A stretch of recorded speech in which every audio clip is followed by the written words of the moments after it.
నమస్తే, welcome to Disha TV. ప్రస్తుతం మనతో పాటు బీజేపీ అధికార ప్రతినిధి మౌనిక సుంకర ఉన్నారు. నారీ బేరీ ద్వారా ఏం చెప్పదలుచుకున్నారో తెలుసుకుందాం. మహిళా మోర్చా ద్వారా ఏం చెప్పదలుచుకున్నారు ఈ యొక్క ధర్నా ద్వారా? 6 గ్యారంటీలు అని చెప్పేసి అధికారంలోకి వచ్చిన రేవంత్ రెడ్డి 6 గ్యారంటీలను ఎందుకు చేయలేకపోతున్నాడు? అది నిర్వర్తించేదాకా తెలంగాణ మహిళలు ఊరుకోరు. బీజేపీ మహిళా మోర్చా తరఫున మీరు ఇచ్చిన 6 గ్యారంటీలను మీరు ఫుల్ఫిల్ చేయకపోతే మేము ఇట్లా ధర్నాలు చేస్తూ మీ గవర్నమెంట్ని ఎండగడుతూనే ఉంటాం. ఇప్పుడు వాళ్ళు ఫెయిల్ అయిన ఈ 6 గ్యారంటీలను ఎట్లయినా తెలంగాణ మహిళలకు ఇప్పించేదాకా భారతీయ జనతా పార్టీ మహిళా మోర్చా ప్రయత్నం చేస్తూనే ఉంటుంది.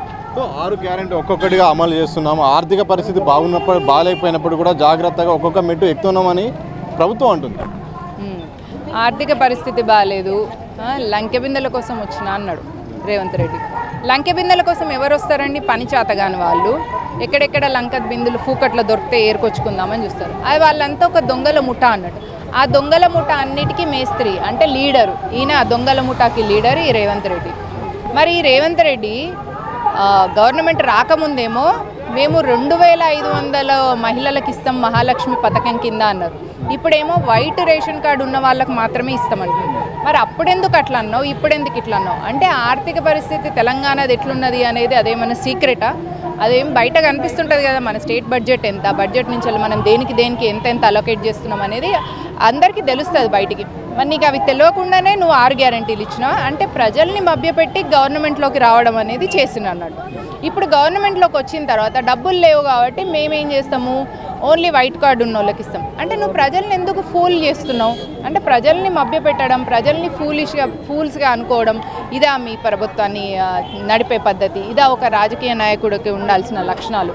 Revanth Reddy totally failed chief minister of Telangana 100%. So ఒకవైపు 6 నెలలు కూడా కాలేదు, ఒకవైపు మాకు ఎన్నికల కోడే అడ్డం వచ్చింది. ఈ టైంలో ప్రతిపక్షాలు కావాలని ప్రభుత్వాన్ని తక్కువ చేయడానికి గగ్గోలు పెడుతున్నాయని కాంగ్రెస్ అంటుంది. దీనిలో గగ్గోలు పెట్టడానికి ఏముందండి? ఇప్పుడు ఆల్రెడీ ఇదివరకు కేసీఆర్ కొన్ని స్కీమ్లు చేశారు కదా, ఆ స్కీమ్లను కంటిన్యూ చేయడం కూడా చేత కావట్లేదా? ఎందుకు చేత కావట్లేదు అంటే నేను చెప్తా వినండి. ఇప్పుడు వీళ్ళు ఫ్రీ బస్సు మాత్రం వెంటనే ఇచ్చేసిండ్రు, మిగతాది ఆపింది.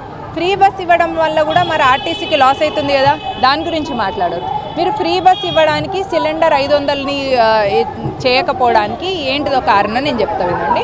ఇప్పుడు ఒక ఊరు నుంచి ఇంకో ఊరికి వెళ్ళాలనుకున్నారు అనుకోండి, ఒక తెలంగాణ జంట భార్యాభర్తలు వెళ్ళినప్పుడు మొగుడికి రూపాయి టికెట్, పెళ్ళాంకి రూపాయి టికెట్ ఉంటుంది. ఇప్పుడు దాన్ని ఏం చేసిండు రేవంత్ రెడ్డి? మొగుడి టికెట్ను ₹1.80 చేసిండు, పెళ్ళాంకి ఫ్రీ ఇచ్చేసిండు. అప్పుడు నువ్వు ఏం చేసినట్టు? ₹2 అయ్యేది ₹1.80. అంటే 20 పైసలు నువ్వు బిచ్చమేస్తున్నావా? నువ్వు మెహర్బానీ చేస్తున్నావా తెలంగాణ ఆడబిడ్డల మీద?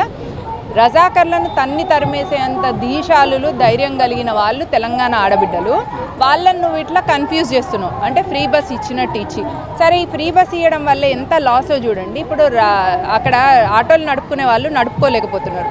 మరి వాళ్ళ కుటుంబాల్లో కూడా ఆయనకు కూడా భార్య ఉంటుంది కదా, ఆవిడ కూడా తెలంగాణ ఆడబిడ్డే కదా. మళ్ళీ తర్వాత వాళ్ళ కుటుంబాన్ని ఎట్లా నడుపుకోవాలి? ఈ ఆలోచన లేదు, కేవలం ఇచ్చేస్తాము అన్నట్టుగా ఇచ్చేసింది. ఇది కూడా ఏం చేస్తారు ఇప్పుడు ఇంకొక 1-2 ఇయర్స్లో, 1-2 ఇయర్స్ కూడా ఆగాల్సిన అవసరం లేదు, 6 నెలలు 7 నెలల లోపల ఇప్పుడు మళ్ళీ లోకల్ బాడీ ఎలక్షన్స్ ఉన్నాయి కదా, ఆ ఎలక్షన్స్ అయిన వెంటనే ఈవెన్ ఫ్రీ బస్సును కూడా క్యాన్సిల్ చేసేస్తాడు. ఎందుకంటే అప్పుడు వీళ్ళు స్కాములు చేసి వీళ్ళు ఆ కమిషన్లు దొబ్బాలి కాబట్టి, అప్పుడు ఫ్రీ బస్ ఇస్తే నడవదు కాబట్టి వీళ్ళు వాళ్ళ కమిషన్ల కోసం వాళ్ళ లూటీలనే నిమగ్నం అయిపోతారు. ఈ ఫ్రీ బస్సును కూడా తీసేస్తారు. ఫైనల్గా మహిళా మోర్చా ఆధ్వర్యంలో కానీ మీరు కానీ భవిష్యత్తులో ఎలాంటి యాక్టివిటీస్ చేయనున్నారు? ప్రభుత్వంపై ఎలాంటి అంశాలు తీసుకెళ్ళనున్నారు? ముందుగా వీళ్ళు అధికారంలోకి రావడానికి ఏ గ్యారంటీలు అయితే చెప్పుకొని వచ్చారో ఆ గ్యారంటీలను ఫుల్ఫిల్ చేయాలి. ఆ గ్యారంటీలను చేయనప్పుడు ఎందుకు ఆ గ్యారంటీలు ఇస్తామని చెప్పేసి మాట ఇచ్చిండ్రు అని చెప్పేసి మేము అడుగుతాం. కాబట్టి మేము ప్రతి ధర్నాలో కూడా విద్య, వైద్యము, ఉపాధి అవకాశాలు యువకులకు అందరికీ అందుతున్నాయా లేదా అని చూడడానికి భారతీయ జనతా పార్టీ మహిళా మోర్చా ప్రయత్నం చేస్తుంది. బీజేవైఎం వచ్చేసి ఉపాధి గురించి మాట్లాడితే మహిళలకు ఇస్తా అన్నది మహాలక్ష్మి స్కీమ్ కింద ఇస్తా అన్నవి ఇవ్వలేదు. ₹500 సబ్సిడీతో సిలిండర్ ఇస్తా అన్నది అది ఇవ్వడానికి చేతనైతలేదు. మళ్ళీ వచ్చేసి ఇప్పుడు వైట్ కార్డు ఉన్నోళ్ళకే ఇస్తామని అంటున్నారు. ఇట్లాంటివన్నిటినీ కూడా మేము ప్రశ్నిస్తాం. ఆ ప్రశ్నించి వాటి నుంచి వెళ్ళి ఏదో ఒక సొల్యూషన్ వచ్చేదాకా మేము ఇట్లా కొట్లాడుతూనే ఉంటాం. 6 గ్యారంటీల అమలుపైన మాత్రం ప్రభుత్వం తప్పకుండా చేయాల్సిన అవసరం ఉంది. చేయకపోతే మాత్రం ఒక్కొక్క అంశాన్ని ప్రజల్లోకి తీసుకెళ్తాం, ప్రభుత్వాన్ని తీరుపై ఎండగడతామని కూడా మౌనిక సుంకర బీజేపీ అధికార ప్రతినిధి చెప్తున్న సందర్భం చూడొచ్చు. కెమెరా పర్సన్ సంతోష్, సతీష్, దిశ టీవీ, హైదరాబాద్.